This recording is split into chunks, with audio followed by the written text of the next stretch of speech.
इनकी मुस्कुराहट बता रही है कि इनकी तपस्या पूरी हो चुकी है। अन्य असुरों के साथ मैंने भी इन पर आक्रमण किया था। यदि गरुड़ ने इन्हें बता दिया कि मैं यहीं पर हूं तो कहीं ऐसा ना हो कि ये मुझे श्राप देकर भस्म कर दे। नहीं नहीं, ऐसा नहीं हो सकता।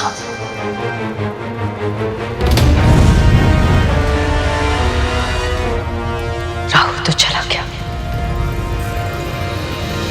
पर मुझे यही रुकना होगा, ये जानने के लिए कि इनके आगे की योजना क्या है।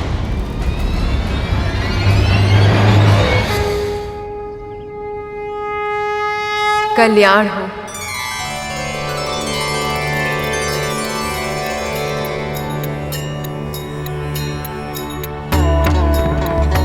आज मैं बहुत प्रसन्न हूँ दीदी।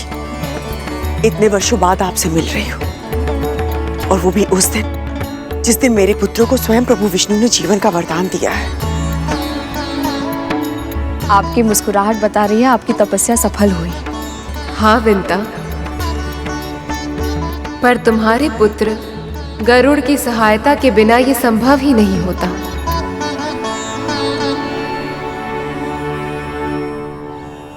कहाँ है वो? माँ,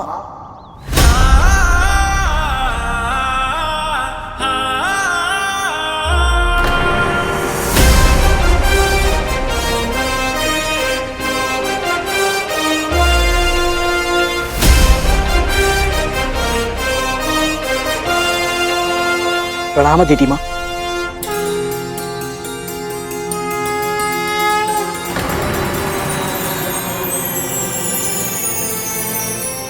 जब मैंने आपको पहली बार देखा था, आप गहन तपस्या में लीन थे। वैसे तो मेरी भेंट आपसे दूसरी बार हो रही है, परंतु मेरा मन पहली बार जैसा उत्साह अनुभव कर रहा है। और सच बताओ दीदी माँ, आपकी तपस्या की अद्भुत सात्विकता मैंने स्वयं अपनी आंखों से देखी है। और आज आपको सामने पाकर मैं सचमुच धन्य हुआ।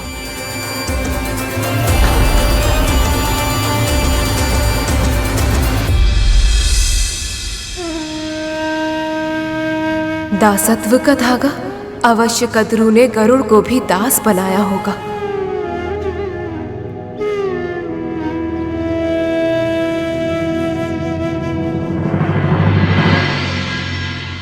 मैं तुमसे ही भेंट करने के लिए आई हूं। तुम्हारे परोपकार के लिए तुम्हें धन्यवाद देने।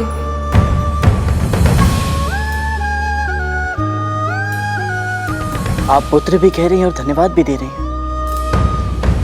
मैंने कुछ नहीं किया दीदी माँ, जो भी हुआ है बस प्रभु विष्णु की इच्छा से ही हुआ है। और सत्य तो ये है कि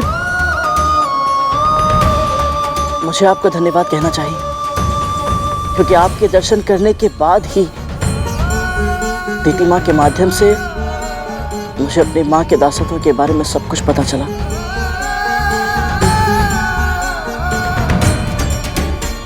दीदी, आपकी तपस्या सफल हो गई है, तो देवताओं को दानवों पर विजय पाने का कोई ना कोई हल तो अवश्य मिल गया होगा।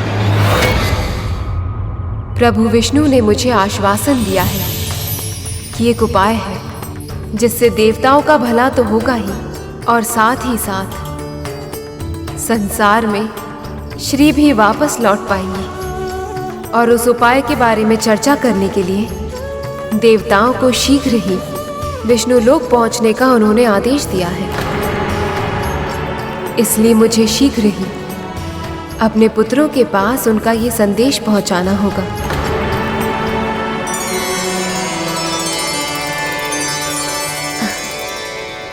विंता, तुम्हारा पुत्र शक्तिशाली तो है ही, और इसका अनुभव मैं पहले ही कर चुकी हूं। परंतु मैंने ये सुना है कि ये बहुत दूर की यात्रा बहुत कम समय में कर सकता है।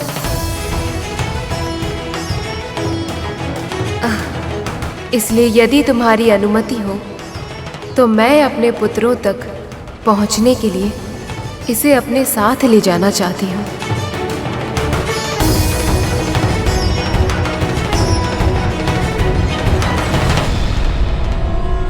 अपने पुत्र के पास जाने के लिए इन्हें गरुड़ की क्या आवश्यकता?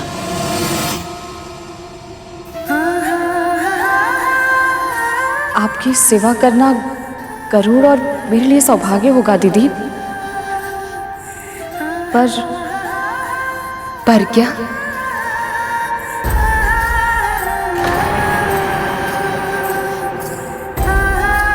परंतु अपनी माँ की अनुमति से भी अधिक मुझे महारानी की अनुमति की आवश्यकता है। मैं इनका दास जो हूं,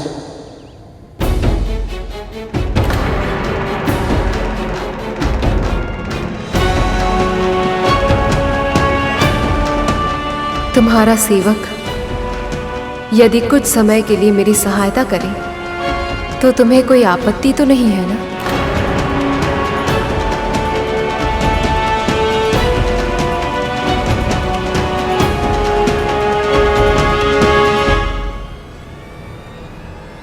नहीं नहीं दीदी, मुझे भला कोई आपत्ति क्यों होगी?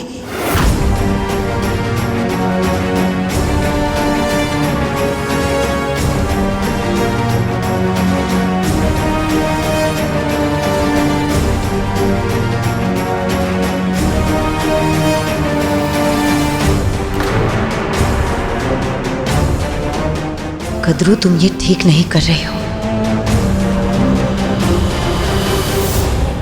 माँ अधिक श्रम मत कीजिएगा और अधिक चिंता भी नहीं। समय पर भोजन कर लीजिएगा, जल पीना मत भूलिएगा और विश्राम कर लेना माँ, क्योंकि आपने अभी अभी कठिन व्रत रखा है और मेरे यहाँ से जाने के बाद आपका ध्यान रखने वाला कोई होगा भी नहीं।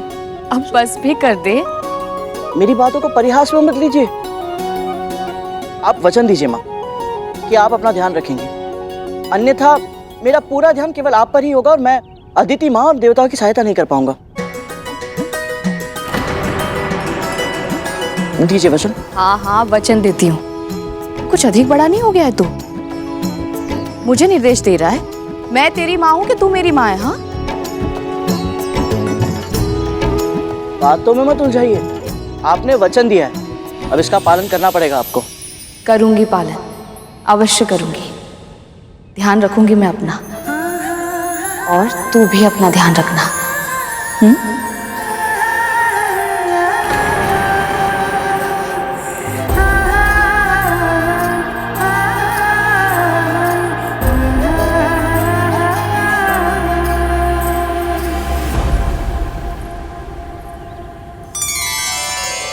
मैंने तुम्हारी जैसी कल्पना की थी तुम वैसे ही हो।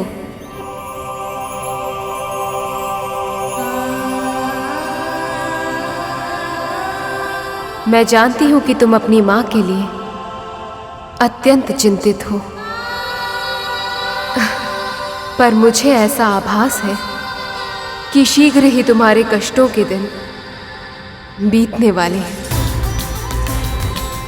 और प्रभु विष्णु ने चाहा तो मेरे पुत्रों के उद्धार के साथ साथ तुम्हारी मनोकामना भी अवश्य पूरी होगी।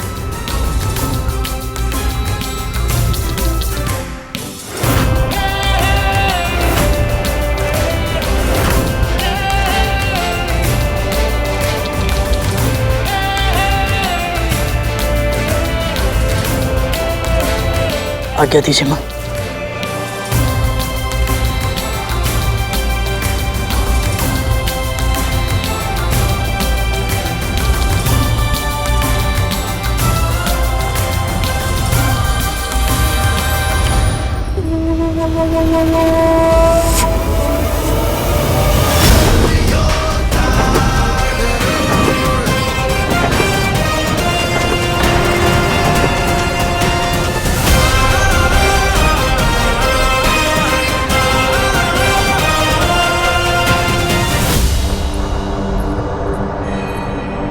गरुड़ को अदिति माँ के साथ जाने की आज्ञा क्यों दी माँ आपने? हाँ माँ, अभी तो हमने इसे हमारे भाइयों के साथ हुई दुर्घटना के लिए दंडित भी नहीं किया था, तो फिर? तुम्हें क्या लगता है? मुझे अच्छा लगता है कि वो मेरी बहुत से दूर जाए, किंतु क्या करती मैं? अदिति दीदी का व्यक्तित्व ही कुछ ऐसा है कि मैं चाहकर भी मना नहीं कर पाई उन्हें। 。 . 。 . 。 . . . . . . . . . . . . . . . . . . . . . . . . . 。 . 。 . 。 . . 。 . 。 . 。 . 。 . 。 . 。 .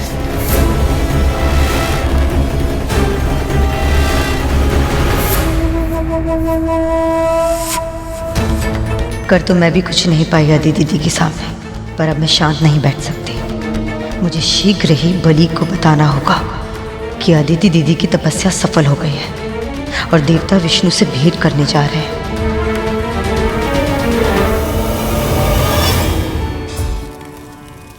दिन पर दिन मैं निराश होता जा रहा हूं। कब तक हम इस प्रकार छुप छुप के अपना जीवन जीते रहेंगे? स्वर्ग मिल गया है इन असुरों को, अब भी संतोष नहीं है।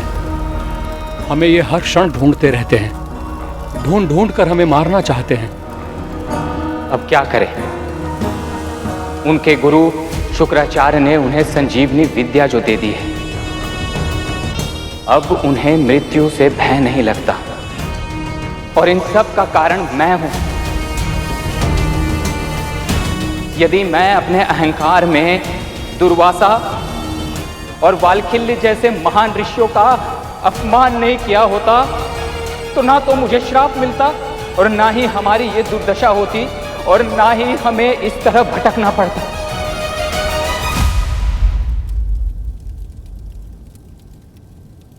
और अब छिपने की व्यवस्था के कारण हम इस संसार से इस तरह कट चुके हैं कि अधिकतर समय तो पता ही नहीं चलता कि आखिर बाहर संसार में हो क्या रहा है।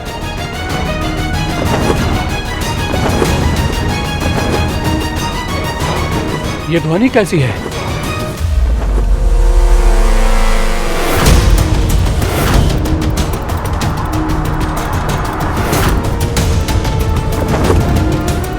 इतनी तीव्र गति किसकी हो सकती है? मेरू पर्वत तो वो स्थान है जहां पर पापी अपना पांव तक नहीं रख सकता। फिर ये कौन मायावी राक्षस आ गया?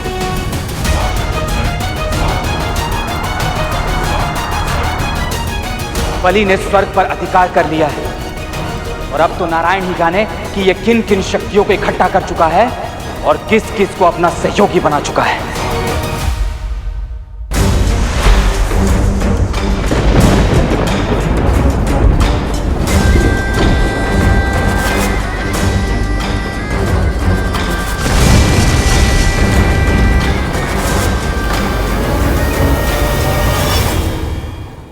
अवश्य ही ये कोई शत्रु है।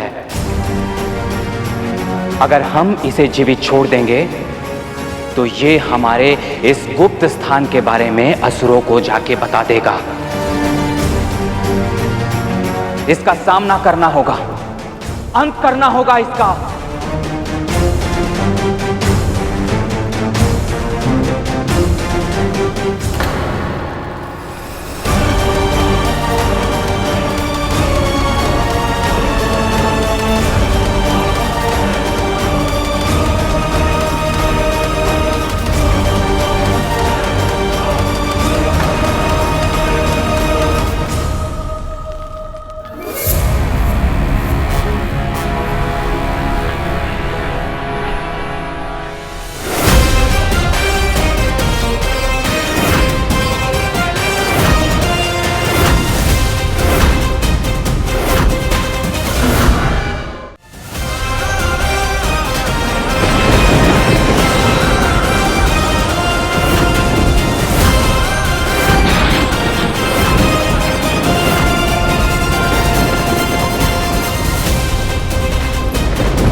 ठहरो पुत्र,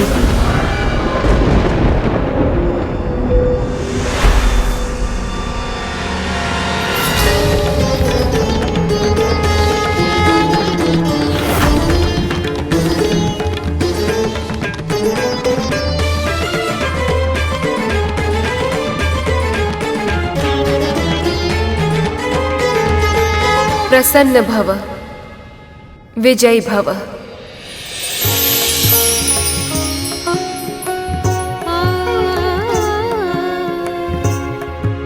मित्र को शत्रु समझने की भूल मत करो पुत्र। प्रतिद्वंदी नहीं है ये, रक्षक है। मेरी रक्षा और मेरी तपस्या की रक्षा इसी ने की है। अन्यथा वज्रांग की पूरी सेना ने तो कोशिश की थी मेरी तपस्या भंग करने की। पूरी असुर सेना पर विजय पाने वाला ये महापराक्रमी योद्धा तुम्हारी विमाता विंता का दूसरा पुत्र है, गरुड़।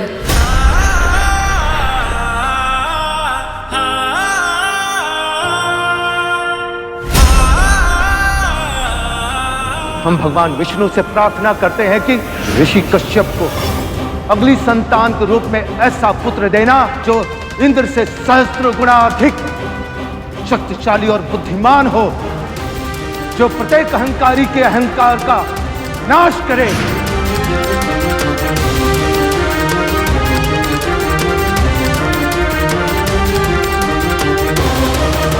आप सभी को मेरा सादर प्रणाम।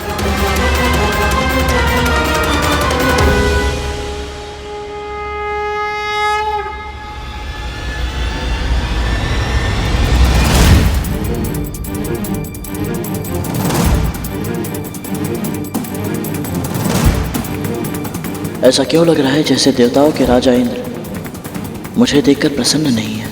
आकाश का इंद्र कहलाएगा वो, आकाश का इंद्र कहलाएगा वो।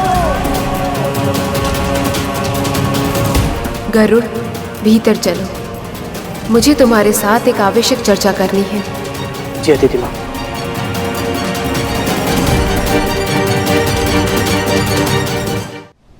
प्रभु, गरुड़ के कारण ही मां अदिति की तपस्या पूरी हो पाई है, वे सुरक्षित रह पाई हैं। फिर भी देवराज इंद्र गरुड़ को शत्रुता की दृष्टि से क्यों देख रहे हैं? क्योंकि ईर्ष्या की भावना ही विषैली होती है शेष। वो व्यक्ति की बुद्धि को भ्रष्ट कर देती है और मन की अन्य भावनाओं को नष्ट कर देती है। पर ईर्ष्या के जाल में फंसने वाले इंद्र अकेले नहीं, तुम्हारी मां कद्रू भी ऐसी ही। ईर्ष्या के वश में आकर कृतज्ञता की भावना को वो पूरी तरह भूल जाती हैं। पर वो व्यक्ति जो दूसरों के द्वारा किए गए उपकार को सदैव स्मरण रखता है, उसका जीवन के प्रति दृष्टिकोण ही बदल जाता है। वह आसपास की बुराइयों को भूलकर केवल उसे देखता है जो उसके जीवन में शुभ है, अच्छा है। ऐसा गुण रखने वाला व्यक्ति सदैव प्रसन्न और संतुष्ट रहता है, जैसे कि आज देवी विंता है।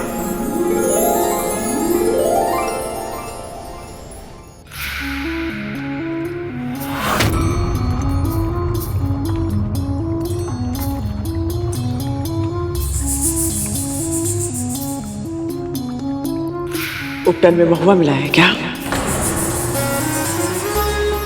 मैं समझी नहीं दीदी।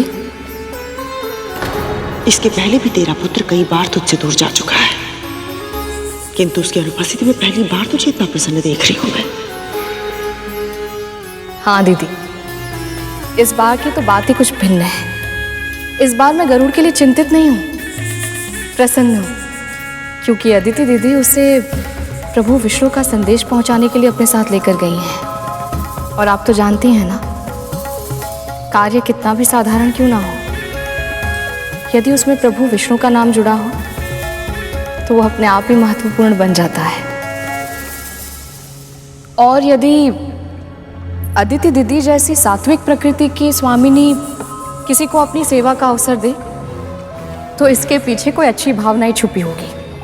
क्या पता वो मेरे पुत्र को आशीर्वाद देना चाहती हूँ। अभी भी आशीर्वादों की कमी है तेरे पुत्र को?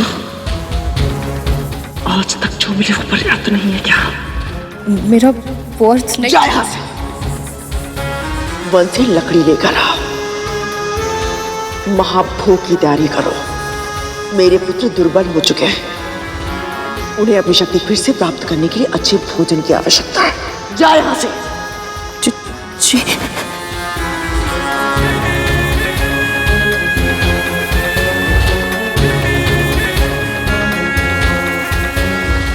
समय आ गया है, ये संसार मेरे पुत्रों को महत्व दे, उन्हें वो सम्मान दे जिसकी वो योग्य है। और अब इस कार्य को संभव बनाने के लिए मैं कुछ भी करूंगी, कुछ भी।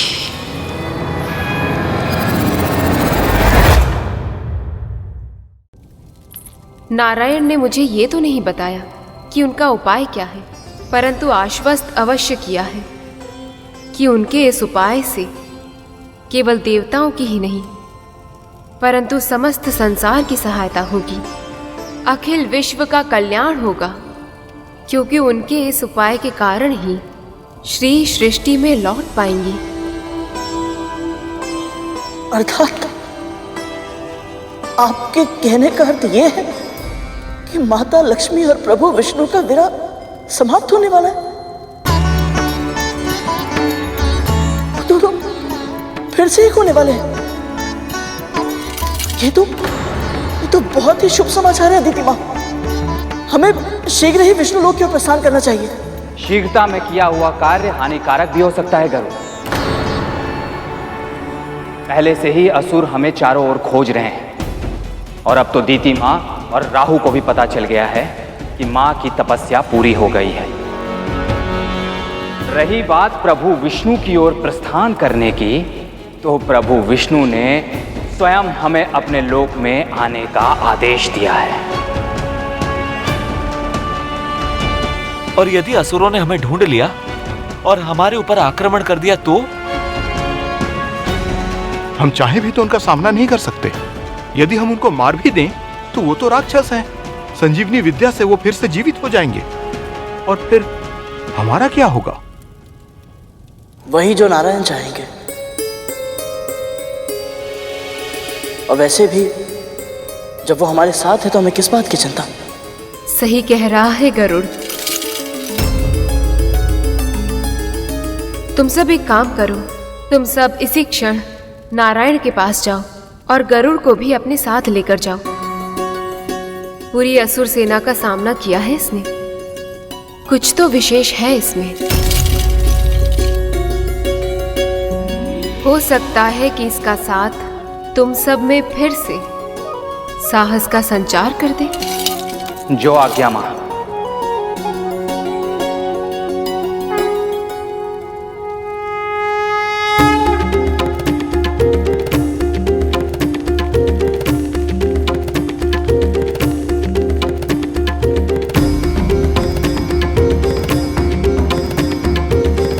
आशीर्वाद दीजिए दीदी माँ।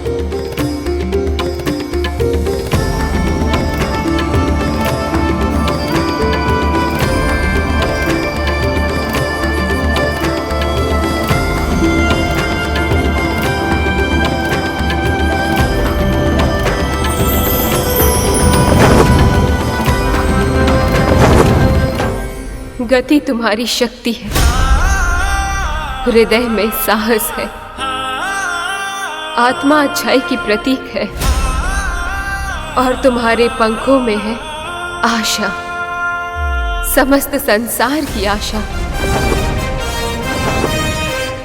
एक मां का आशीर्वाद है, नारायण की प्रेरणा से अपनी मां के गर्व का कारण बनो तुम। प्रभु विष्णु का वाहन बनो तुम।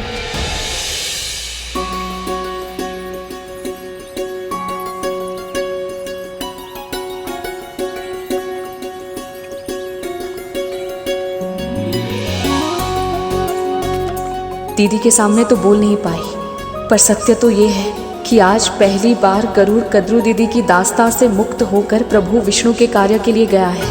इस बात से मैं इतनी प्रसन्न हूँ, इतनी प्रसन्न हूँ। ऐसा लग रहा है जैसे उसके नहीं मेरे ही पैरों की बेड़ियाँ खुल गई हों।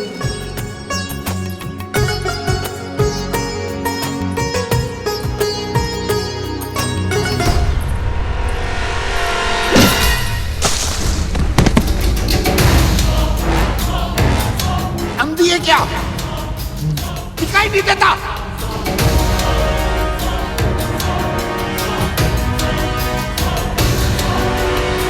कैसा घाव है वो? क्या रोग है? ये गंध इन्हीं घाव की लग रही है। कौन है ये लाचार व्यक्ति? कामदेव का अवतार उन्होंने, जो मेरे ऊपर से दृष्टि नहीं हटती तेरी। यहाँ बैठे बैठे एक कोढ़ के रोग का उपवास उठाना चाहती है।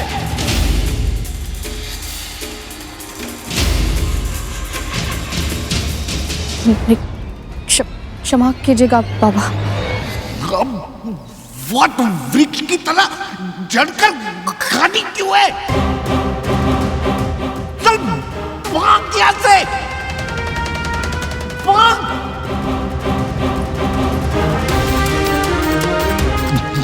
क्षमा कीजिए।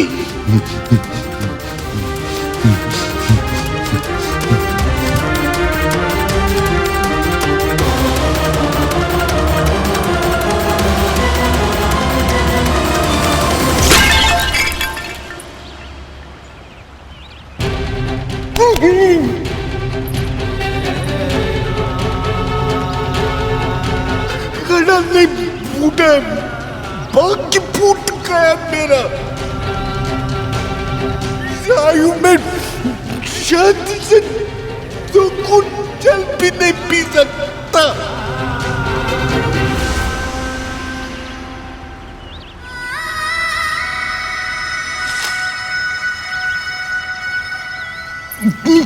नारियां तो निकट क्यों आ रही है?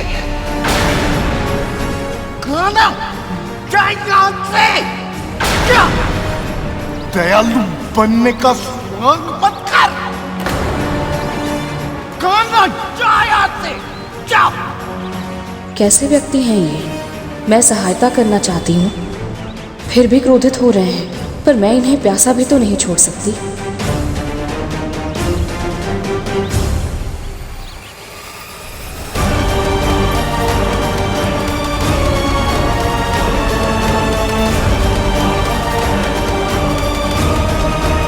अभी मन में बड़ा तेरा और चिढ़ा रही है।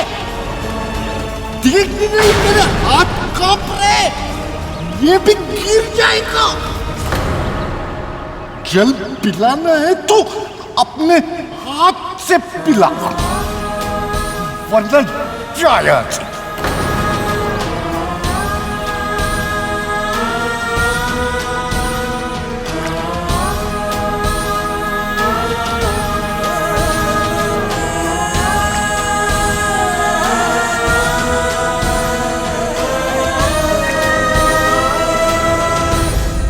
ये वृद्ध व्यक्ति तो बहुत ही निष्ठुर है। ये उस असुर की भांति है जो कभी संतुष्ट नहीं होता। आपने सही कहा प्रभु, किंतु विंता मां का हृदय तो करुणा का सागर है। किसी के भी कष्ट का आभास पाता है तो क्षण भर में पिघल जाता है। पर आज उनकी करुणा नहीं, सेवा की परीक्षा होगी। हाँ शेष, अब देखना ये कि क्या देवी विनता अपनी सेवा से उस वृद्ध का हृदय पिघला पाती हैं या नहीं।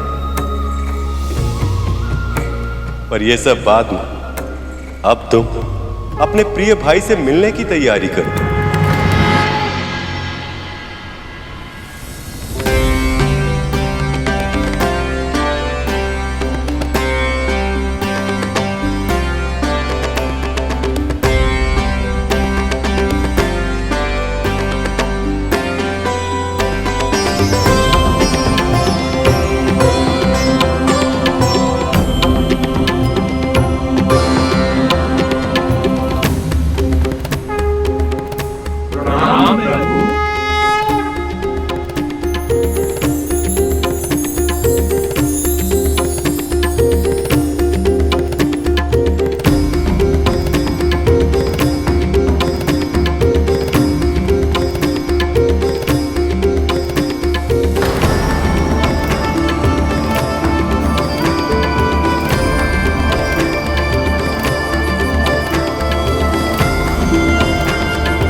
प्रभु विष्णु ने स्वयं मां को दर्शन देकर हम देवताओं को यहाँ बुलाया था, पर अब इस गरुड़ के सामने तो ये हमारी ओर दृष्टि उठाकर देख तक नहीं रहे। प्रभु, मैं बता नहीं सकता, इस तरह आपको शेषनाग भैया की शैया पर विश्राम करते देख मुझे कितनी प्रसन्नता हो रही है। ऐसा लग रहा है जैसे ये सौभाग्य मेरे बड़े भैया को नहीं, स्वयं मुझे प्राप्त हुआ है।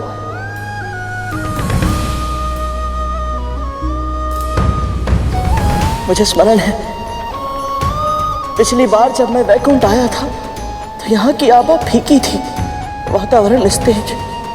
परंतु अब आप समाधि से बाहर आ गए प्रभु, और यहाँ की आभा तनिक लौट आई। अब बस शीघ्र ही माता लक्ष्मी भी यहाँ वापस आए और आपके साथ विराजमान हो। माँ के वर्णन के अनुसार वैकुंठ की जो छवि मेरी मन की आंखों ने बचपन से देखी थी वो पूरी हो जाए।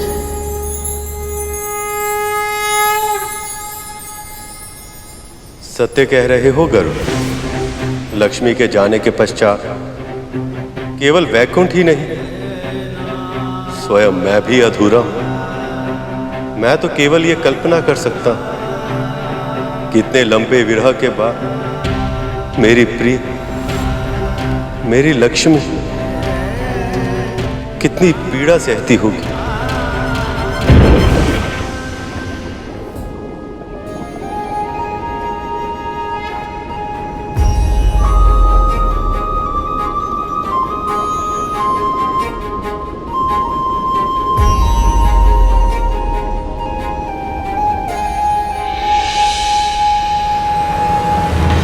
प्रभु,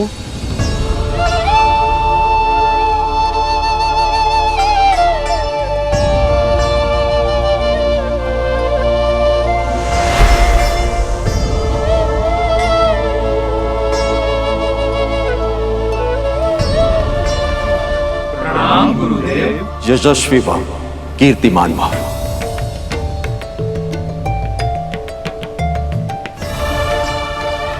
प्रभु विष्णु जब जब ऐसे गहन विचारों में लीन होते हैं, तब तब सदैव ही कोई ना कोई उपाय, कोई ना कोई विचार उत्पन्न होता है जो सृष्टि को पूरी तरह से परिवर्तित कर देता है।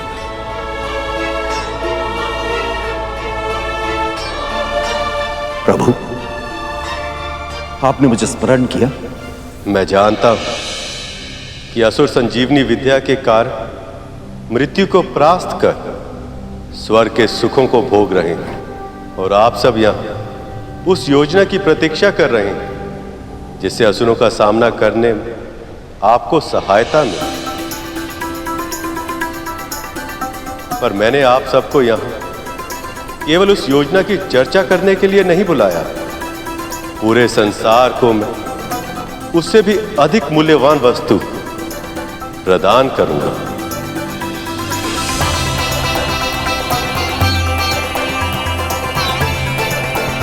महर्षि दुर्वासा के श्राप के बाद देवी लक्ष्मी के साथ साथ कामधेनु, ऐरावत, उच्च श्रवा, रंभा और अनेक अन्य रत्न भी स्वेच्छा से समुद्र के भीतर समा गए थे, और अब उन्हें वापस लाने के लिए, संसार के कल्याण के लिए आप सबको मिलकर क्षीर सागर का मंथन करना होगा।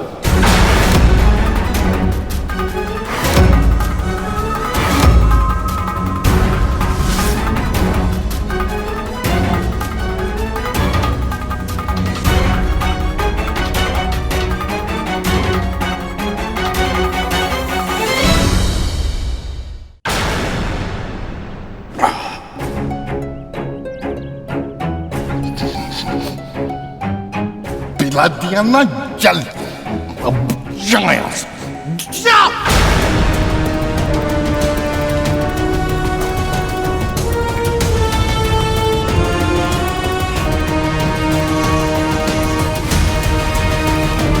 कीड़े पड़े तुझे, पशु नोच नोच के खाए तुझे। कितने कृतघ्न व्यक्ति हैं ये। मैंने इन्हें जल पिलाया और ये आशीर्वाद देने के स्थान पर ऐसा भयानक श्राप दे रहे हैं। कब तू पकेगा और कब तू मेरी झोली में गिरेगा ताकि मैं तुझे उठाऊं और खाऊं। भूख के मारे मेरे प्राण जा रहे हैं। तो रहे तू, परोपकार का भाव ही नहीं है। इस वृद्ध पर तुझे दया नहीं आ रही। हे प्रभु, बहुत बड़ी भूल हो गई मुझसे। मैंने इन्हें कृतघ्न कह दिया, जबकि ये तो इस आम के फल से बात कर रहे थे।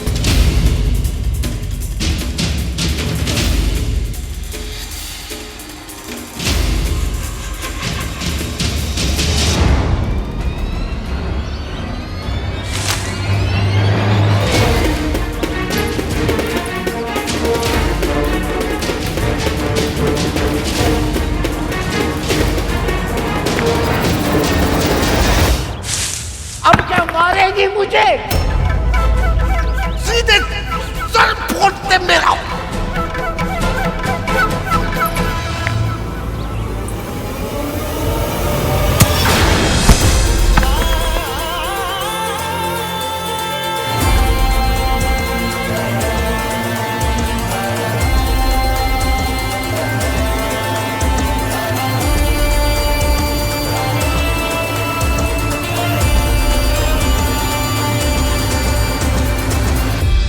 आप इतने भूखे थे बाबा?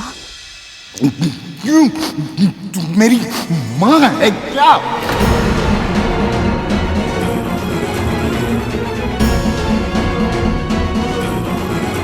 भूख से मेरे प्राण आज निकले या कल, तुझे क्या? ऐसा क्यों कह रहे हैं आप? सच सुनने में कष्ट हो रहा है, कड़वा है पर सच है।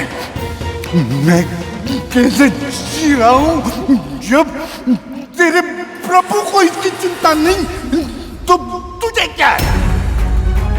ऐसा नहीं है बाबा, मेरे प्रभु विष्णु किसी के कष्ट से अनभिज्ञ नहीं है।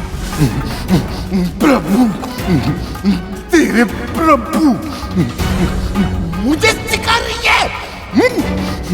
सूर्य को उगते और अस्त होते मैंने तुझसे कहीं अधिक देखा है, समझी? यदि तेरे विष्णु में दया होती, इस तरह इतने भयानक रूप के साथ मैं अकेला मृत्यु की प्रतीक्षा नहीं कर रहा होता, समझी?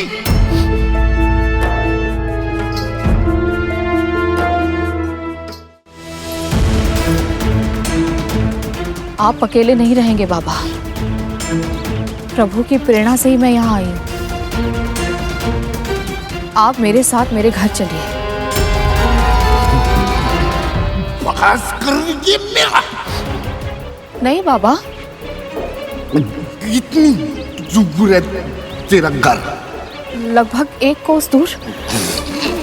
1 कोस दूर कैसे जाऊंगा मैं इन पैरों से? बाबा, मैं स्वयं आपको लेकर चलूंगी, आपको कोई कष्ट करने की आवश्यकता नहीं होगी। हाँ? रास्ते में छोड़ दिया तो? मेरा विश्वास कीजिए, ऐसा कुछ नहीं होगा बाबा। आप चलिए मेरे साथ। हाँ,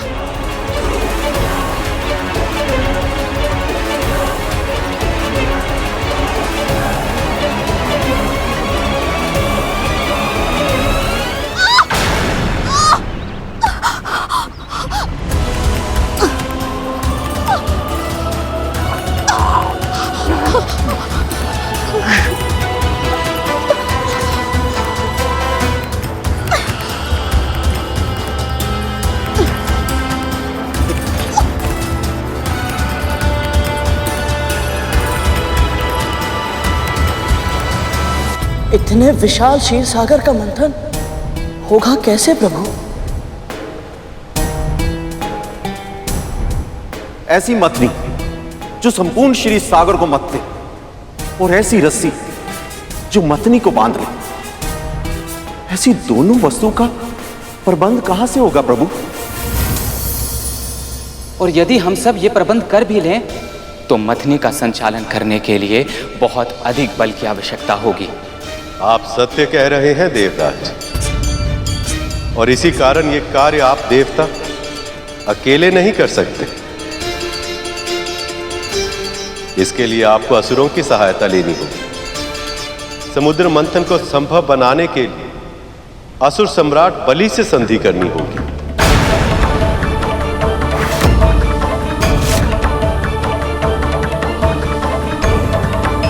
विष्णु जी चाहते हैं कि मैं असुर राज बलि से संधि करूं, उन असुरों से जिन्होंने मुझसे मेरा स्वर्ग लोक छीना, जो हमारे प्राण के पीछे ऐसे पड़े हैं कि हमें छुपते फिरना पड़ रहा है। ये संधि नहीं होगी, कभी नहीं। परंतु ये कैसे संभव है प्रभु? देवों और दानवों की शत्रुता तो अनंत काल से चली आ रही है, ये अचानक से समाप्त कैसे होगी प्रभु? जब तक सत्ता और शक्ति के शीर्ष पर देवता विद्यमान थे, तब तक असुरों से अपनी कोई भी बात मनवाना हमारे लिए संभव था। परंतु आज तो सत्ता और शक्ति असुरों के पास है। वो ऐसा कोई भी कार्य क्यों करेंगे जो देवताओं को शक्तिशाली बना रहा हो?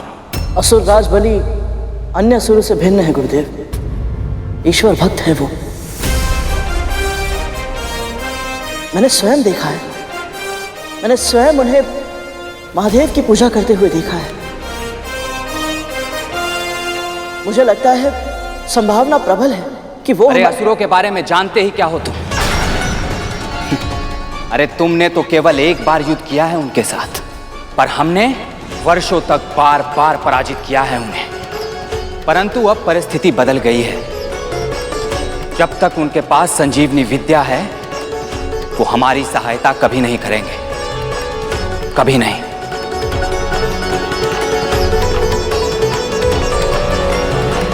संजीवनी विद्या के कारण इस समय शक्ति का समीकरण असुरों के पक्ष में है। पर यदि कोई ऐसी वस्तु हो जिससे शक्ति का समीकरण संतुलित हो जाए, तो आपके कहने का अर्थ क्या है प्रभु? समुद्र मंथन में एक ऐसी वस्तु भी उत्पन्न होगी जिसकी शक्ति संजीवनी विद्या से भी अधिक होगी।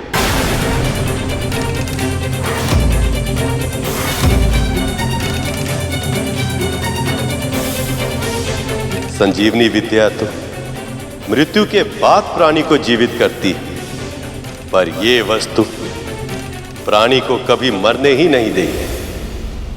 ये सभी प्राणियों को अजर अमर बना देगी।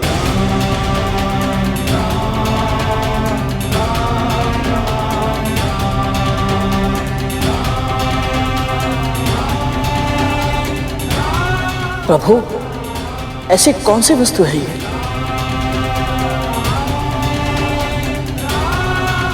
अमृत।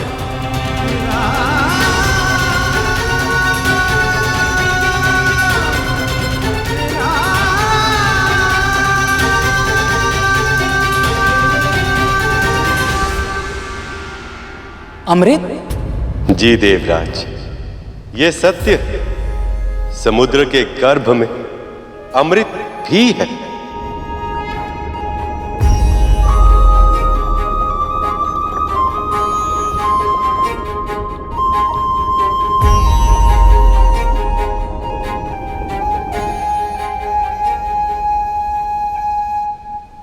प्रभु, ये अमृत हमें ही मिलना चाहिए, क्योंकि संजीवनी विद्या के कारण असुरों के प्राण मृत्यु के बाद भी लौट आते हैं और हमारे पास उनका सामना करने के लिए कोई उपाय नहीं है। और यदि हमारे समुद्र मंथन के बाद निकला हुआ अमृत भी दानवों को मिल गया तो हमारी समस्या बढ़ जाएगी प्रभु।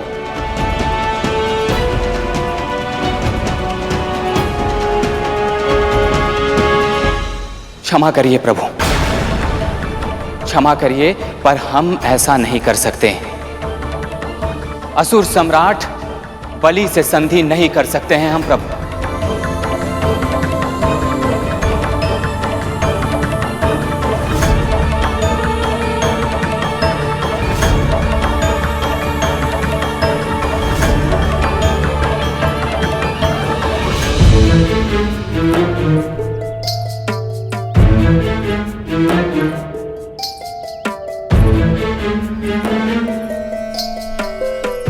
बाबा, आप यहाँ आइए, आइए। यहाँ बैठिए। यहाँ क्यों बिठा दिया? तू तो मुझे भीतर ले जा रही थी ना। बाबा मैं आपको अवश्य भीतर ले जाऊंगी, बस एक बार अंधेरा हो जाए तब तक आपको यहीं प्रतीक्षा करनी होगी। अंधेरा होने के बाद अगर भीतर नहीं ले जाना था तो इतना कष्ट देकर मुझे इतनी दूर जंगल से क्यों लेकर आई? बाबा आप थोड़ा शांत हो जाइए, अगर किसी ने सुन लिया तो। सुन लिया तो सारी सुख सुविधाएं सामने देखने के बाद भी मैं जैसी अवस्था में यहाँ बैठा रहूंगा, मुझे कैसा लगेगा? कैसा लगेगा? ये महल मेरा नहीं है बाबा, ये मेरी बड़ी बहन का है। मैं तो केवल एक दासी हूँ। पर आप चिंता मत कीजिए, मैं आपको अपनी कुटिया में लेकर जाऊंगी। बस संध्या तक प्रतीक्षा करनी होगी। कुटिया में ले जाएगी? वहां मुझे कौन सी सुख सुविधा मिलेगी? वहां तो बिछोना भी मेरी पीठ में चुभेगा। इससे अच्छा तू मुझे वापस वही जंगल में छोड़ दे। मैं आपका पूरा ध्यान रखूंगी बाबा, आप बस शांत हो जाइए। यदि मेरी स्वामिनी को पता चल गया तो वो ना आपको यहाँ रहने देंगी ना मुझे। वृंदा, तू लकड़ियां लेने गई है या वृक्ष उगाने? हे नारायण, लकड़ियां तो वहीं छूट गई, अब क्या होगा? अपनी स्वामिनी का स्वर सुनकर इतनी श्वेत पड़ गई तू। ऐसी दशा तो तेरी तब नहीं हुई जब इतने कष्ट देकर मुझे तू इतनी दूर से लेकर आई। अपनी स्वामिनी से इतना डरती है तू, मुझे अपने साथ कैसे रखेगी? हाँ बाबा, मैं आपको वचन देती हूँ, मैं आपको अपनी कुटिया में अवश्य ले जाऊंगी, बस अंधेरा होने के बाद। यदि तेरी स्वामिनी ने मुझे यहाँ से निकलवा दिया तो?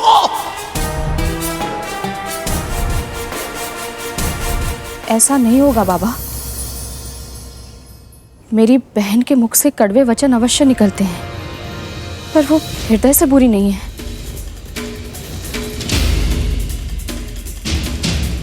चिंता, महल के बाहर खड़ी रहेगी या भीतर भी आएगी? भोजन बनाना है, मेरे पुत्र भूखे हैं। अभी आई महारानी।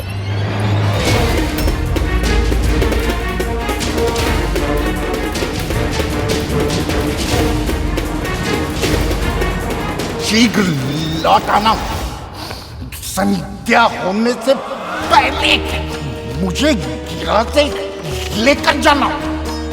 यदि ऐसा नहीं किया तो ऐसा श्राप दूंगा, तेरा बाकी का जीवन और भी अधिक कष्टों से भर जाएगा, समझी?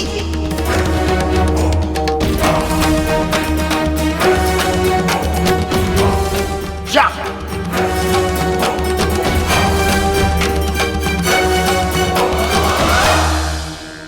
वन जाने से पहले ये इतनी प्रसन्न थी कि अब जीवन में कुछ भी बुरा क्यों ना हो जाए, इस पर कोई प्रभाव नहीं पड़ेगा।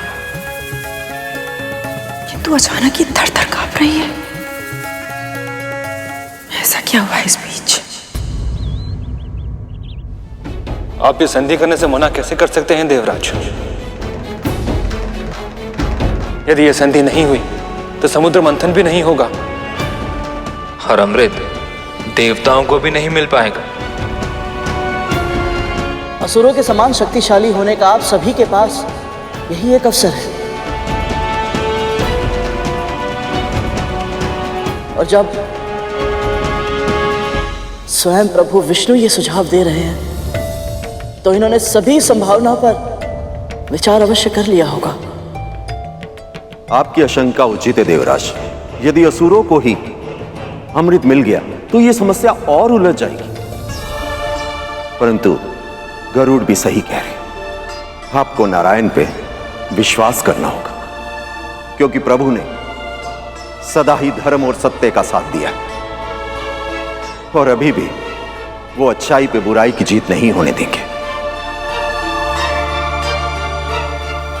मंथन के कारण समुद्र के भीतर से निकले गए रत्नों में से किसे क्या मिलेगा ये तो भविष्य के गर्भ में, परंतु अभी मैं आपको यह आश्वासन अवश्य दे सकता हूं कि यदि आप अमर होना चाहते हैं तो यही समय है।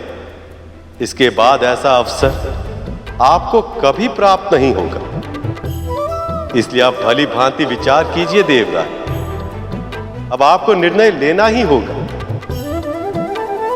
कि आप अपने भय को जीतने देंगे या मुझ पर अपने विश्वास को विजयी बनाएंगे। प्रभु, आप पर विश्वास ना करने का तो प्रश्न ही नहीं उठता, पर देव और दानवों की संधि अकल्पनीय है।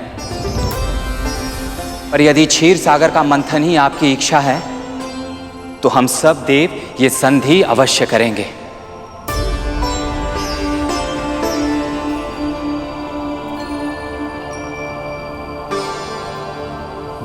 हम आपकी आज्ञा का पालन अवश्य करेंगे नारायण। आशीर्वाद दीजिए प्रभु। कल्याण।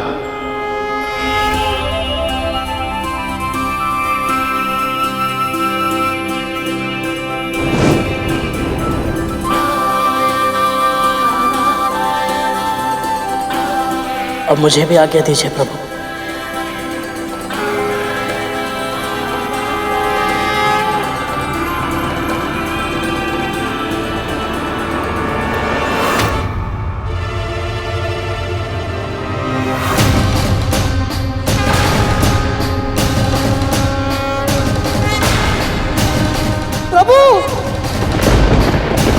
प्रभु,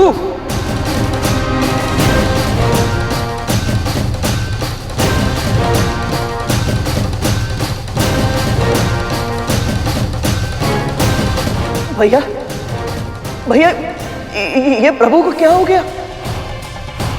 प्रभु इतने दुर्बल क्यों दिखाई दे रहे हैं? मां लक्ष्मी के वियोग में न केवल प्रभु विचलित हैं, किंतु दुर्बल भी हो रहे हैं।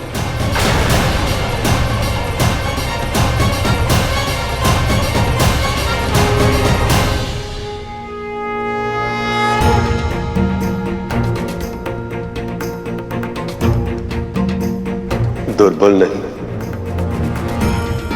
निर्बल हूं मैं उनके बिना, अस्तित्वहीन हूं।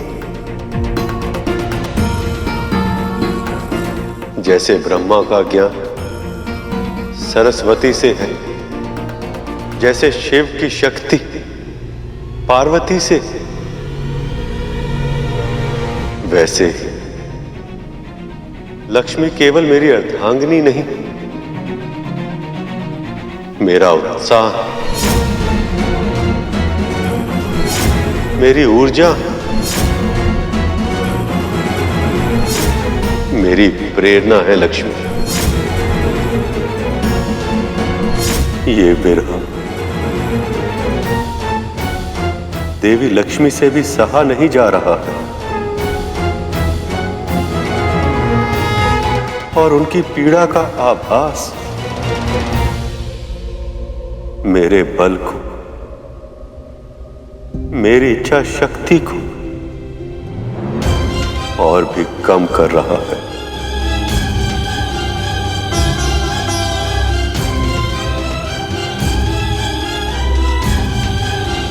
लक्ष्मी,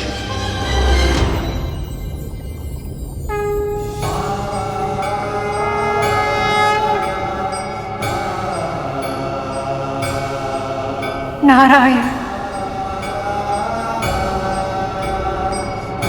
नारायण।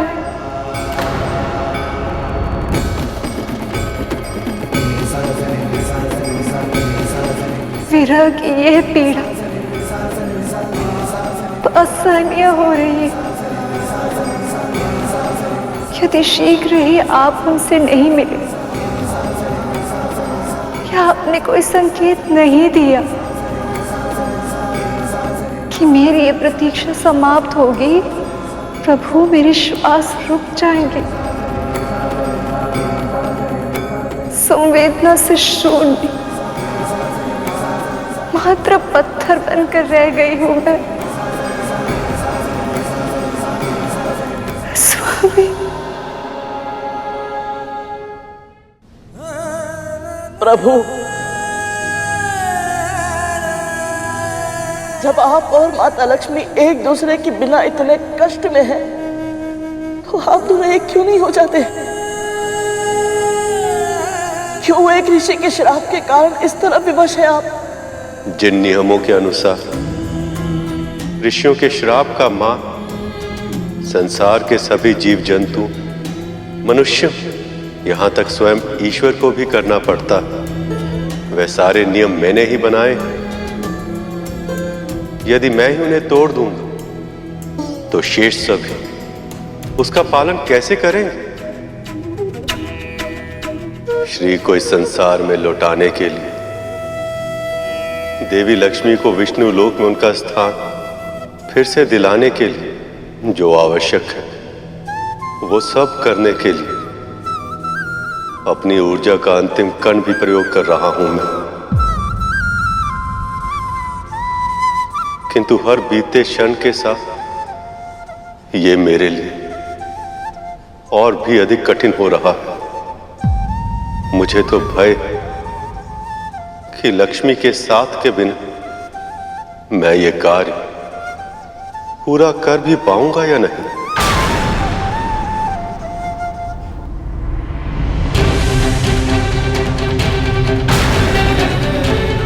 प्रभु,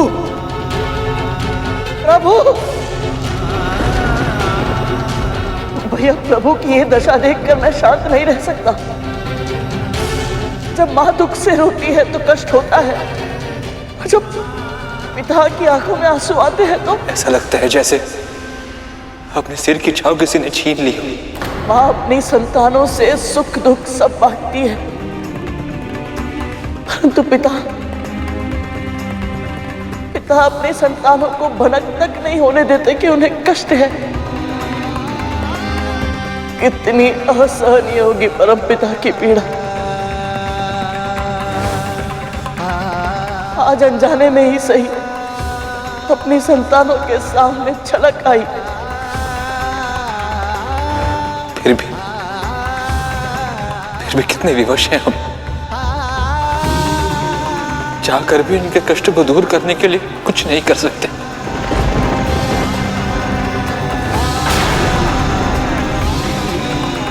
मैं कर सकता हूं भैया।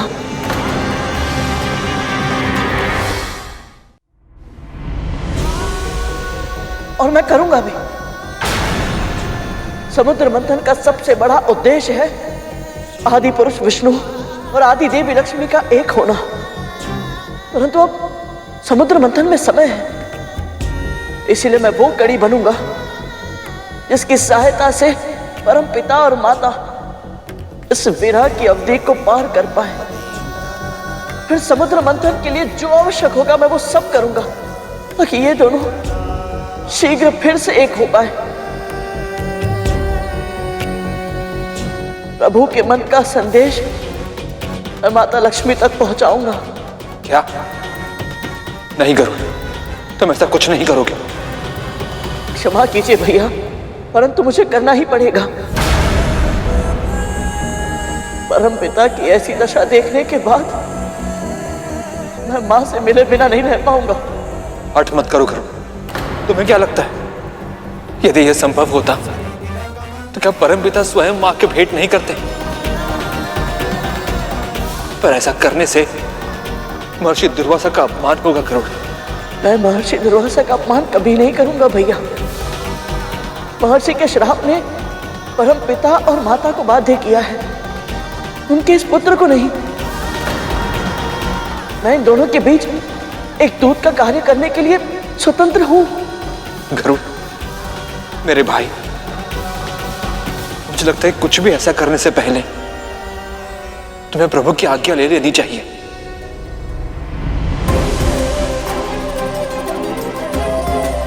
नहीं भैया, अपनी अर्धांगिनी के प्रति प्रेम और महर्षि के श्राप के सम्मान में किसी एक का चुनाव करने के लिए प्रभु को मैं विवश नहीं कर सकता। मुझे यह कार्य प्रभु की आज्ञा के बिना ही करना पड़ेगा, ताकि नियम तोड़ने का कोई दोष लगे भी तो मुझ पर लगे, मेरे प्रभु पर नहीं। मान जाइए भैया, एक पुत्र को उसकी मां से मिलने के लिए मत रोकिए। और गरुड़, माता तक पहुंचने के मार्ग कठिन है, तुम्हारे प्राण भी संकट में पड़ सकते हैं। प्रभु विष्णु और माता लक्ष्मी के विरह की पीड़ा के समक्ष मेरी मृत्यु तुच्छ है। इनका संदेश एक दूसरे तक पहुंचाने के लिए ये पुत्र सहस्त्र बार अपने प्राण न्यौछावर कर सकता है भैया।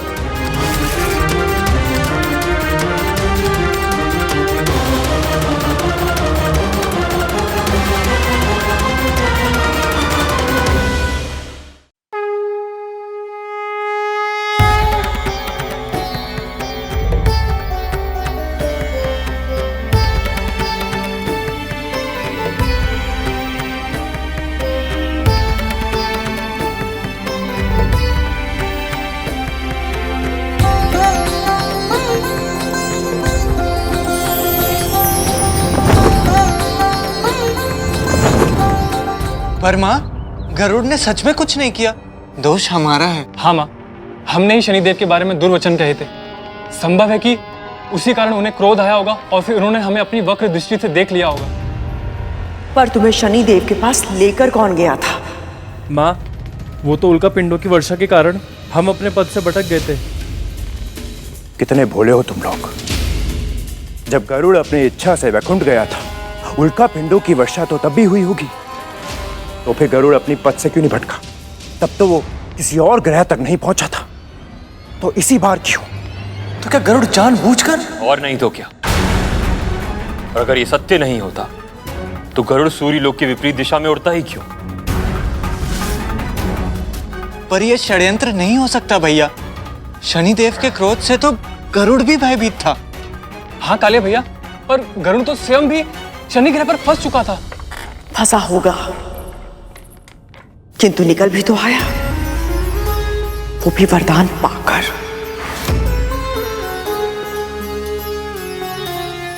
स्वयं से पूछो मेरे पुत्रों, स्वयं से पूछो, ये कैसा संयोग है कि विंता और उसके पुत्र को सदैव वरदान मिलते हैं, किंतु हमें कुछ भी नहीं।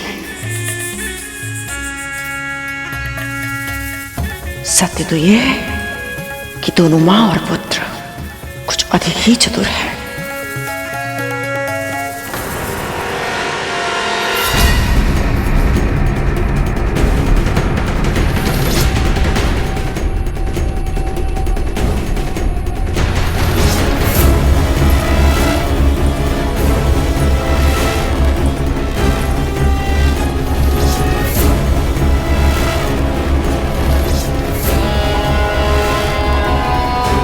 महल के बाहर से ऐसी भीषण दुर्गंध कहां से आ रही है?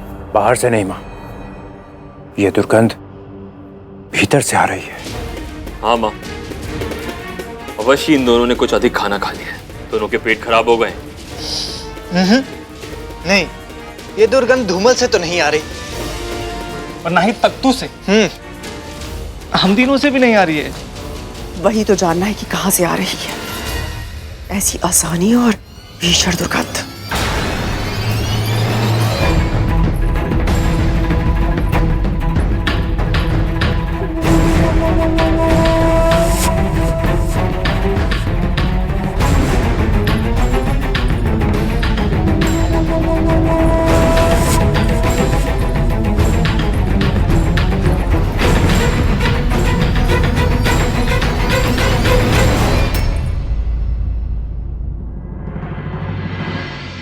विंता, क्या किया तूने? कहीं दीदी को पता तो नहीं चल गया कि मैं उन वृद्ध बाबा को यहाँ ले आई हूँ? पूरे महल से दुर्गंध आ रही है, और ये दुर्गंध तुझसे आ रही है। लगता है मेरे वस्त्रों में उनके घावों से बहता हुआ पीप लग गया होगा, जिस कारण ये दुर्गंध आ रही है। जा यहां से, पहले स्वयं को शख्स कर, फिर पूरे महल को। जी जी महारानी।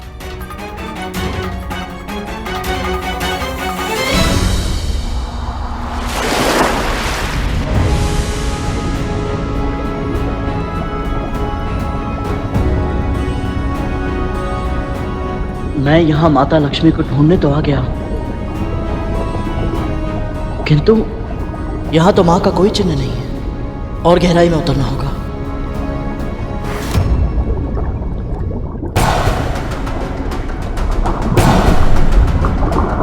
ये लताएं कैसी हैं? इतनी पुरानी और इतनी घनी।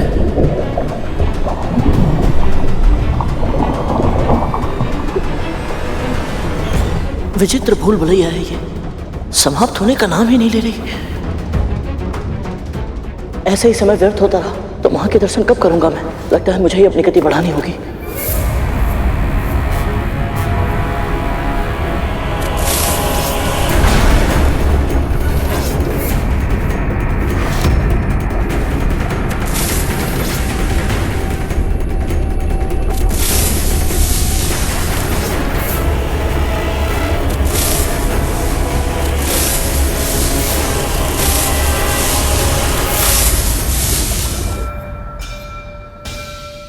बलि के सामने याचक बनकर जाएंगे तो हम पे असुर आक्रमण नहीं करेंगे और बलि को तुम्हारा प्रस्ताव भी सुनना पड़ेगा। आपका सुझाव उचित है गुरुदेव, आइए।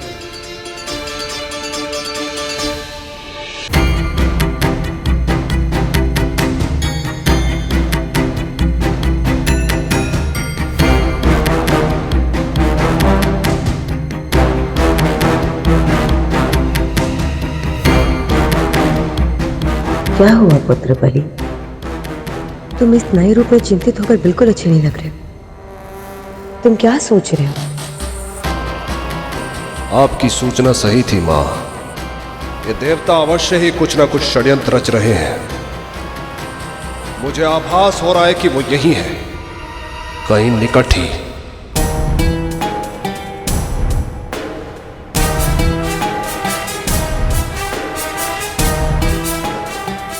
आप निश्चिंत रहे महाराज, मैं उन्हें ढूंढ लूंगा।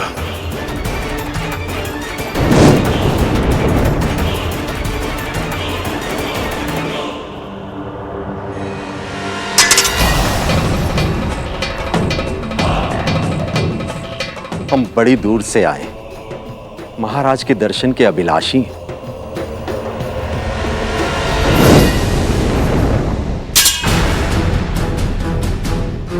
महाराज के दर्शनों के पहले मुझे आपके दर्शन करने हैं। वज्रांग, मेरी रक्षा और मेरी तपस्या की रक्षा इसी ने की है, अन्यथा वज्रांग की पूरी सेना ने तो कोशिश की थी मेरी तपस्या भंग करने की। मां ने गरुड़ की प्रशंसा इसलिए की थी क्योंकि उसने इस वज्रांग से उनकी तपस्या की रक्षा की थी। इस तुच्छ असुर का प्रणाम स्वीकार करें।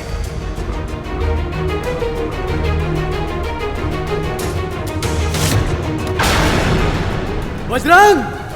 इंद्र, आप तो क्रोधित हो गए।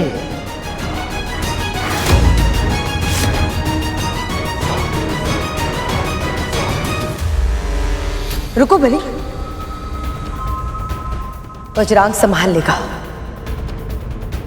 अपनी पहचान छुपाने का छल करके सामान्य अपराधियों जैसा व्यवहार किया इन्होंने।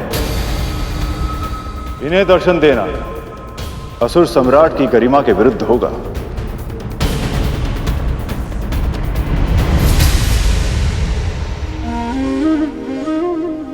प्रभु, देवता याचक बनकर इसीलिए गए थे ताकि बलि उन्हें विनम्र समझे और भेंट करने के लिए तैयार हो जाए, किंतु अब तो ये सारे असुर देवताओं को बहरूपिया समझने लगे। ऐसे भ्रम में समस्या सुलझने की जगह कई गुना अधिक उलझ जाएगी। हाँ शेष, अब स्थिति गंभीर हो गई, पर संधि के मार्ग में कठिनाइयां तो आनी ही थी। जैसे अग्नि को और अधिक अग्नि से बुझाया नहीं जा सकता, वैसे ही किसी और के क्रोध को स्वयं क्रोधित होकर शांत नहीं किया जा सकता। बस अब देवताओं को अपना संयम बनाए रखना है, अन्यथा यह संधि वार्ता प्रारंभ होने से पहले ही समाप्त हो जाएगी। क्या हुआ देवराज? छिपने के सारे स्थान समाप्त हो गए, जो आपको यहाँ भिक्षुक बनकर आना पड़ा। हम महाराज को बहुत ही महत्वपूर्ण संदेश देने के लिए आए थे।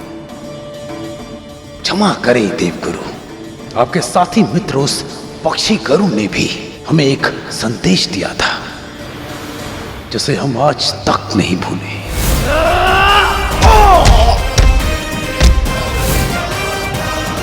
गरुड़ हमारा साथी नहीं है, उसने जो किया है उसके लिए कोई और नहीं, वो स्वयं उत्तरदायी है। समस्या ये है इंद्र कि हम मित्र नहीं हैं, और जो तुम हमें समझाने का प्रयास कर रहे हो उस पर ना तो मैं विश्वास करूंगा और ना ही महाराज बलि। तो तुम्हारे लिए उचित यही कि तुम यहां से पुनः लौट जाओ। हम यहां से लौटने नहीं आए हैं वज्रांग, जो कहने आए हैं वो सुना के जाएंगे यहां से।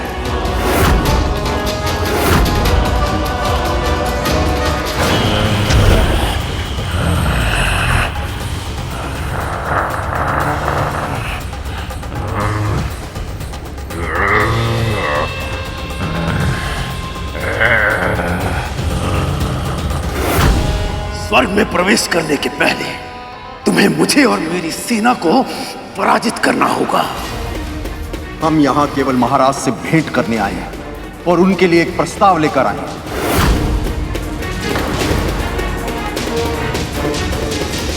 हमें आपके किसी भी प्रस्ताव की कोई आवश्यकता नहीं है।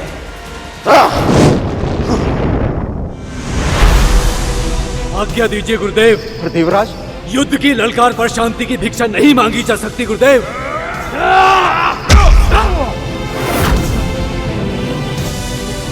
उधर गरुड़ सृष्टि के कल्याण के लिए अकेला माँ लक्ष्मी को आपका संदेश देने गया, और यहाँ ये देवता यही भूल गए कि वो संधि करने गए हैं। ओम श्री महालक्ष्मी नमः। ओम श्री महालक्ष्मी नमः। ओम श्री महालक्ष्मी नमः। ओम श्री महालक्ष्मी नमः।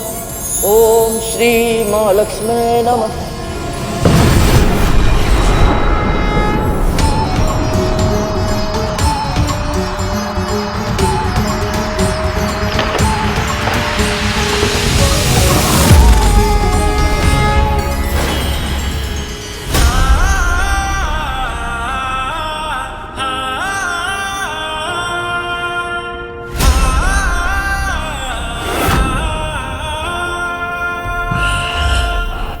यदि अपना जीवन चाहता है तो मुझे जाने दे राक्षस, मेरा मार्ग रोकने का प्रयास मत कर।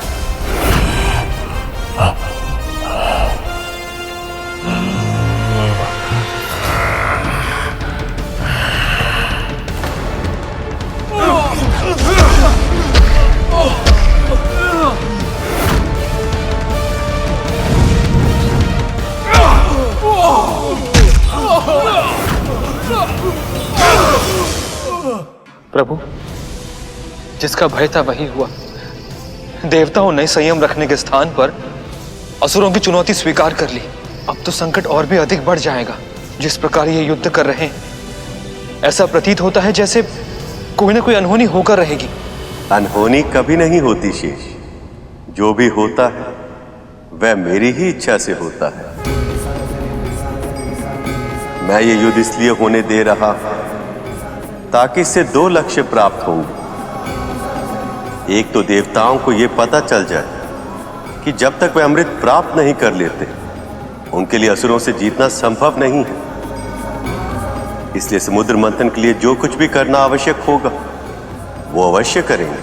और दूसरा लक्ष्य प्रभु?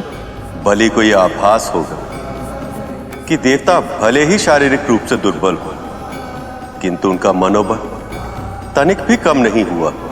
इससे उसके अंदर यह भय उपजेगा कि यदि किसी भी उपाय से अमृत असुरों को नहीं, देवताओं को मिल जाए, तो स्वर्ग का राज जो उसे इतनी कठिनाई से मिला, वह उससे छिन भी सकता। और ये भय ही उन्हें संधि करने के लिए प्रेरित करेगा। वाह प्रभु, क्या उत्तम योजना बनाई है आपने।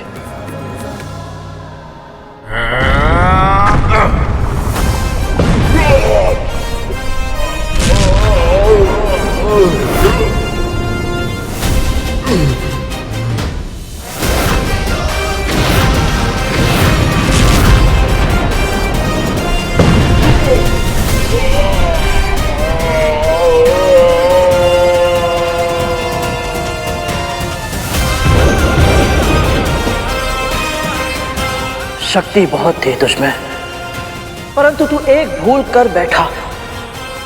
तुझे नहीं करनी चाहिए थी। भक्त को भगवान से, पुत्र को मां से मिलने से नहीं रोकना चाहिए था तुझे।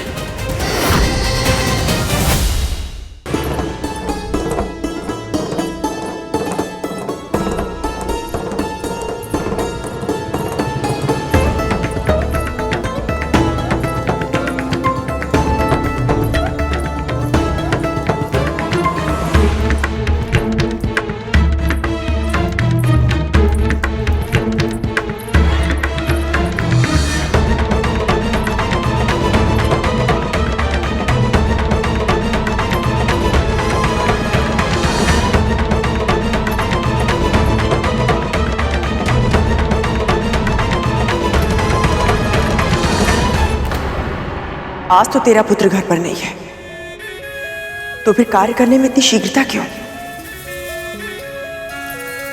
तुझे कहीं जाना है क्या? नहीं, नहीं तो महारानी, मैं भला कहाँ जाऊंगी? वो पहले इतनी देर हो गई थी और स्नान के कारण और अधिक विलंब हो गया।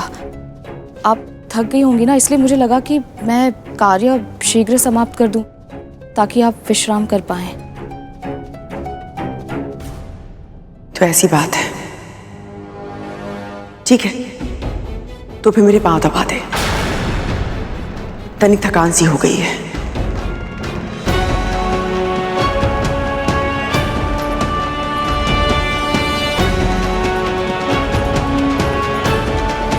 मैं बाबा को कुटिया के पास छुपाकर तो आई हूँ, किंतु पता नहीं जब उन्हें पता चलेगा तो उनकी क्या प्रतिक्रिया होगी।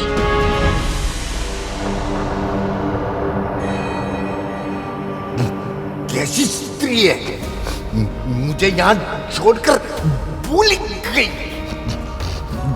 दुष्टा कहीं की, ऐसा तिरस्कार मेरा आज तक नहीं हुआ, किसी ने नहीं किया। यदि वो मेरे सामने आएगी तो ऐसा पाठ पढ़ाऊंगा, ऐसा पाठ पढ़ाऊंगा कि उसे अपने पूर्वजों की स्मृति आ जाएगी। कैसे मुझे कूड़े की तरह यहाँ फेंक के चली गई, पाप लगेगा, बहुत बड़ा पाप लगेगा। यदि अधिक विलंब हो गया तो बाबा और चिड़चिड़े हो जाएंगे। कहीं ऐसा ना हो कि क्रोध में आकर वो मुझे कोई श्राप दे दें। प्रभु, ये कैसी विपदा आन पड़ी है विंता मां पर। न उदासता का कर्म त्याग सकती हैं, न मानवता का धर्म। अब क्या करेंगी विंता मां?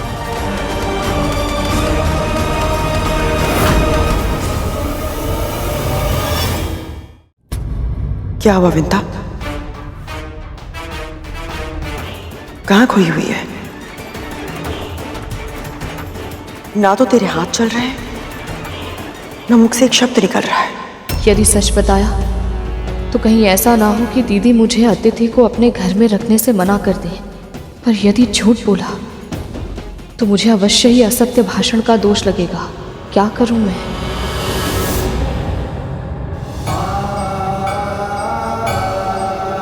प्रभु, आप किस सोच में खो गए हैं? मैं ये सोच रहा हूं शेष कि देवी विंता जिस दुविधा में वह उससे बाहर कैसे निकलेंगे।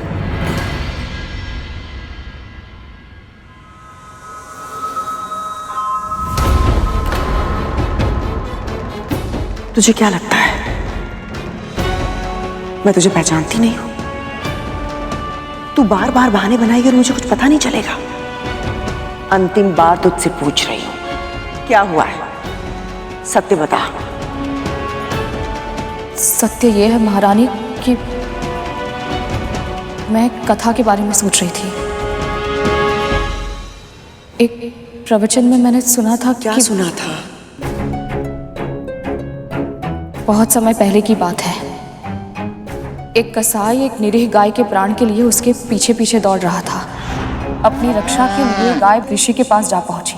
कसाई भी उसका पीछा करते करते उन ऋषि तक पहुंच गया था। उससे ऋषि से पूछा कि गाय कहाँ है। ऋषि ने एक क्षण विचार किया और फिर विपरीत दिशा की ओर संकेत कर दिया। तो इसमें समस्या क्या है? समस्या नहीं, दुविधा है दीदी।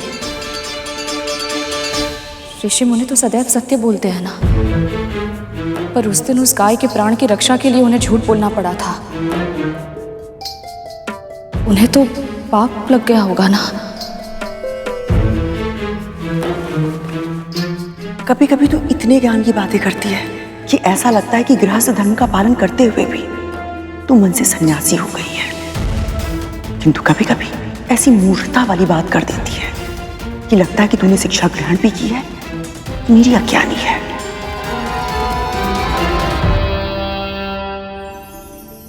ऋषि के पास दो विकल्प थे, या तो वो सत्य बोलते और उन्हें गौ हत्या का पाप लग जाता, या फिर झूठ बोलकर असत्य भाषण का दोष अपने ऊपर ले लेते। किंतु वो अच्छी तरह जानते थे कि गौ हत्या का पाप असत्य भाषण के दोष से कहीं अधिक बड़ा है। इसीलिए उन्होंने गौ की रक्षा के लिए झूठ बोल दिया। और वैसे भी किसी धार्मिक कार्य के लिए यदि असत्य भी बोलना पड़े तो उसमें किसी की हानि नहीं होती है। धर्म की रक्षा के लिए कहे गए झूठ से असत्य और धर्म की अवहेलना नहीं होती है। समझी?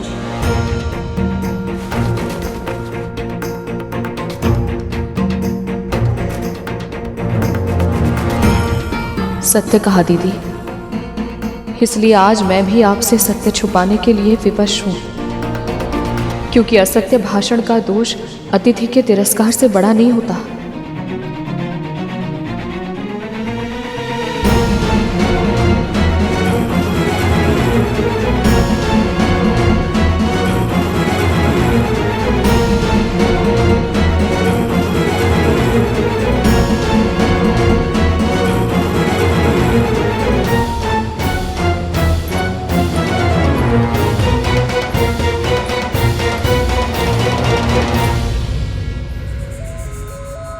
अवश्य मुझसे कुछ ना कुछ छुपा रही है, पर वो जो भी है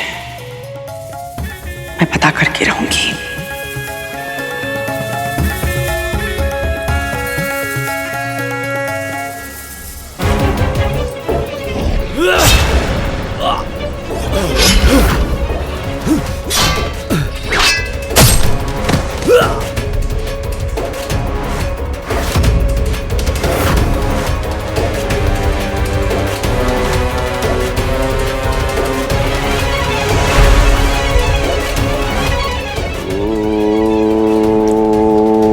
नमः शिवाय।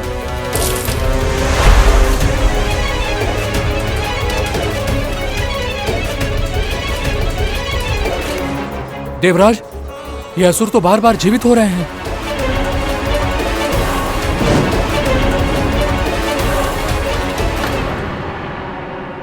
हे समस्त सृष्टि के संचालक, हे परमपिता परमेश्वर, सहायता कीजिए। यदि देवता बलि से भेंट नहीं कर पाए तो हम प्रभु का संदेश उन तक कैसे पहुंचाएंगे? और यदि संदेश नहीं पहुंचा तो समुद्र मंथन में असुर भाग कैसे लेंगे? प्रभु, आपकी योजना थी कि ये झड़प देवताओं और असुर को संधि के लिए प्रेरित करेगी, किंतु जिस प्रकार असुर देवताओं पर आक्रमण कर रहे हैं, कहीं ऐसा न हो कि संधि की प्रेरणा पर प्रतिशोध की भावना भारी पड़ जाए।